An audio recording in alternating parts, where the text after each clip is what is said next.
Shalom, shalom again. This is Fallen Ashua. Welcome again to Iraq. I was asking an interesting question, and I wanted to answer it.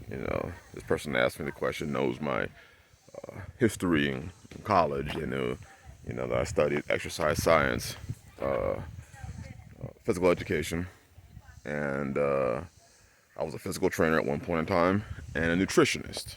I studied nutrition as well as other topics, but we're not going to talk about those right now. But they asked me, following your shoe, what is more important, calories or nutrition? And I thought that was a very good question, so I'm going to do a video on it, coming from the person who was a nutritionist as well. When I did my personal training, I did it for probably 7-8 years. I did personal training and I did nutrition. So I would make their meal plans and I would train them. But what is more important as far as a shit hits the fan situation, an SHTF situation? And it's calories by far. Calories by far. In fact, because they're like, nutrition's important, and you don't ever hear people talk about nutrition. And here's why I don't focus on nutrition. It's one, because maybe I should do a couple of videos on nutrition, but one is because the average person today, their nutrition's off already. They're already operating at a nutrient deficiency. I remember when I was in college and we were going through one of the nutrition courses. It was something like advanced nutrition for the athlete or something like that. Some course was something close to that. And we were talking about, we did a test and we had to track what we ate over the course of, I think it was 2 weeks. And over the course of 2 weeks, these students who were in this class, I think 95% of them weren't even getting the proper amount of fiber, based on, the daily value. They weren't getting the proper amount of fiber. They weren't getting the proper amount of calcium. They weren't getting the proper amount of vitamin A. I mean, the majority of everyone in the class, including myself, was operating at some form of nutrient deficiency. So, I would have guessed to venture that everybody in this country, I would say 99% of people are operating at some form of nutrient deficiency.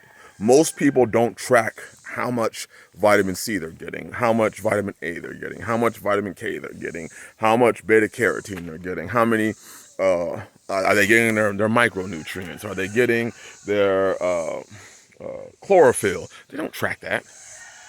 You just eat what's put in front of you and assume that it's good to you. It's like people who go to eat fast food. I haven't eaten fast food in almost 2 decades. But people who eat fast food, and they'll say, well, there's a tomato on my hamburger, so that's good for me. They don't know how much what the daily value of that tomato is and what vitamins are even in the tomato. Or what people do is they go and get your average multivitamin, and most people don't understand multivitamins. They don't understand the body does not absorb those vitamins. A large majority of those vitamins that you take in your multivitamin just come out of you. You pee them out, or they come out in your fecal matter. Your body does not absorb a large majority of the multivitamins that you take. So, am I saying that nutrition is not important? No, I'm not saying nutrition is not important. I'm saying nutrition is very important. But your body is already operating at a deficiency as you are, and look at how you're running. Look at your cognitive reasoning, your thinking. Now, some people's cognitive reasoning and thinking is messed up right now. It's been messed up. But for your average person, they're able to move, they're able to walk, they wouldn't even know if they were operating at a deficiency in nutrients. And they wouldn't know what nutrient it is. Second reason is I always lump in exercise with nutrition. I always lump in, and I've always lumped in, exercise, being physically active with nutrition. And the sad reality is most people live lethargic lives. They live lives where they sit down and then they sit, they wake up out of bed, they go in their car, they sit, they drive to work, they sit at their job, they get off their job, they get off their butt on their job, they get back in their car, they drive back home, they come home, take a shower, and they sit. So most people's jobs are literally, I'm talking most people's lives, they're probably spending, and I'm not playing, 80 to 90% of their time on their ass. They're not on their feet.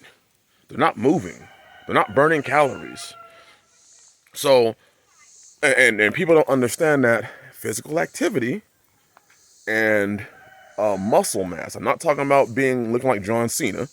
I'm talking about just physical activity and having muscle mass, not being burdened down with adipose tissue. Muscle mass helps absorb nutrients in your body. So in saying all this, what I am saying that, it's good to have a multivitamin. But in a shit hits the fan situation, you're going to need calories. You could go, if you ate multivitamins for 30 days straight and had no calories, how would you end up? Now, if you ate rice every day without any vitamins, how would you end up? One of those situations, you're probably going to end up dead. And the other situation, likely dead.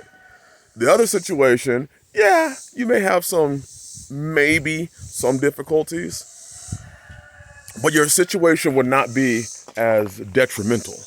It wouldn't be a grave situation. Literally, grave situation. So, and also I would say that this is a reason why, having some form of area. One of the seeds that I like growing is, for me, they give you a lot of nutrient-dense food, vegetables, per seed. And you don't need a lot of area to plant it. And one of the ones I suggest is that people all, have radish seeds. Radish seeds, as long as you have some pretty good soil you're putting them in, are pretty nutrient-dense. Most root crops are going to be nutrient-dense.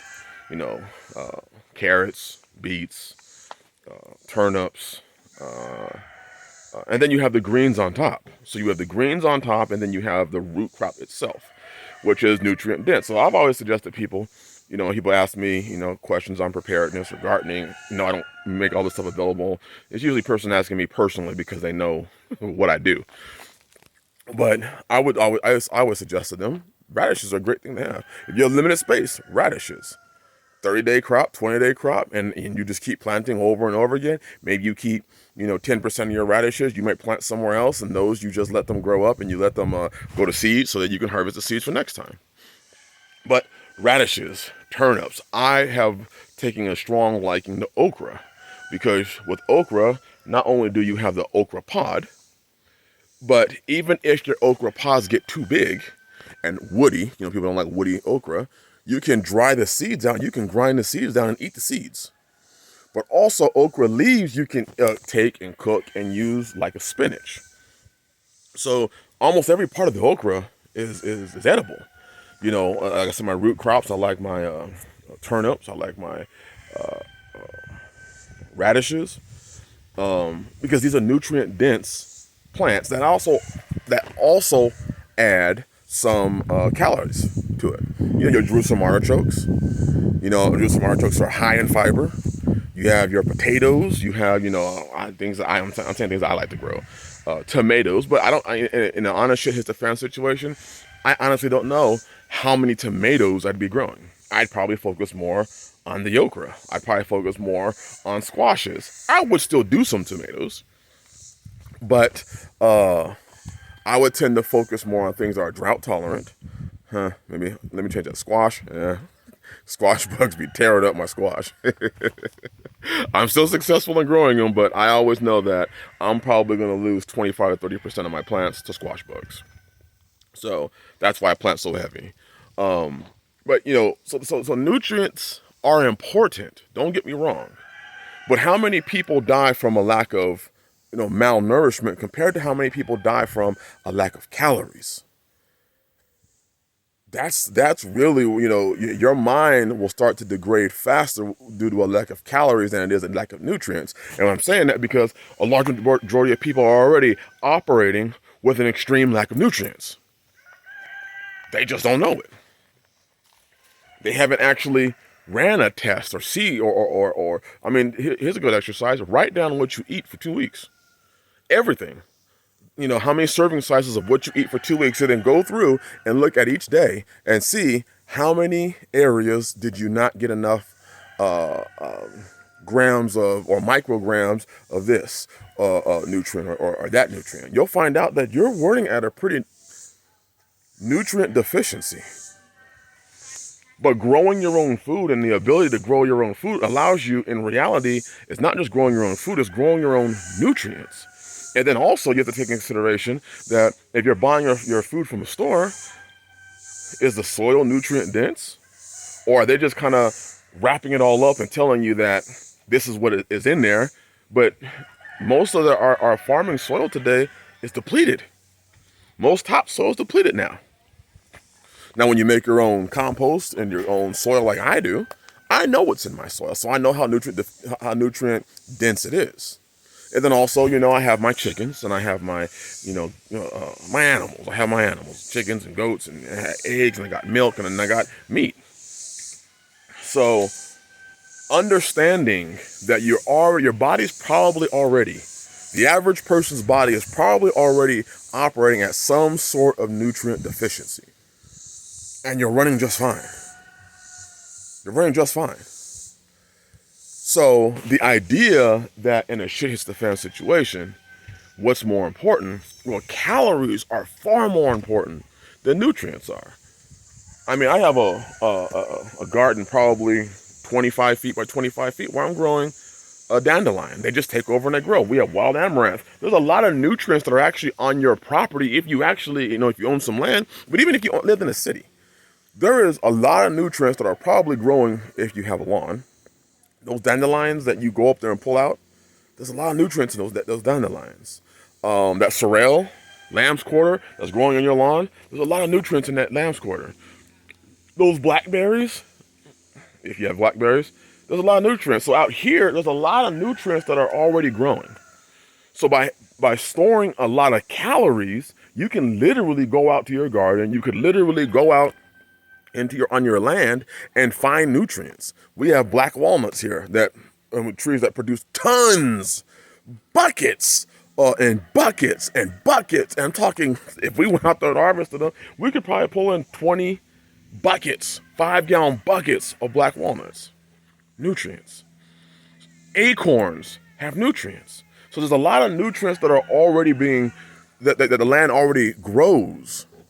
So especially being out here. So in reality, the focus on calories is because I have the seeds that I could put in the ground and grow a ton of food that would provide, and that's, we grow a ton of food now. And there's our nutrients. Now, obviously they still get vitamins, non-pork vitamins, non-gelatin or pork gelatin vitamins, which are hard to find, or you can get pectin vitamins. But they get a lot of vitamins from their food. They get a lot of nutrients from the milk, from the eggs, from the vegetables that we grow. So in reality, your growing is going to be where your vitamins come from, largely. Especially in a hit-the-fan situation, what you grow is where your vitamins are going to come from. Your calories will come from your soil also. You have potatoes, you have Jerusalem artichokes and things like that. But you have to get to the point where you can grow potatoes and grow Jerusalem and grow, because calories, I'm gonna let you know, it's easier to grow nutrients than it is to grow calories. It is by far easier to grow nutrients than it is to grow calories. Growing calories to feed a large family is you're talking about quite a bit of land. Growing calories to feed yourself, if it was just what you were growing, is gonna take a lot of work to grow enough calories to feed yourself. To grow enough calories to feed you 3,000 calories a day is going to take a lot of work. And that's just you. But growing nutrients is not nearly as complicated.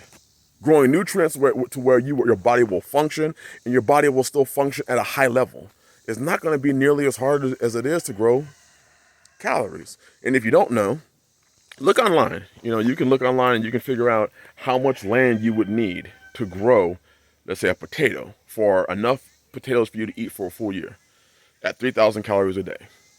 And you're going to see that's quite a bit of land.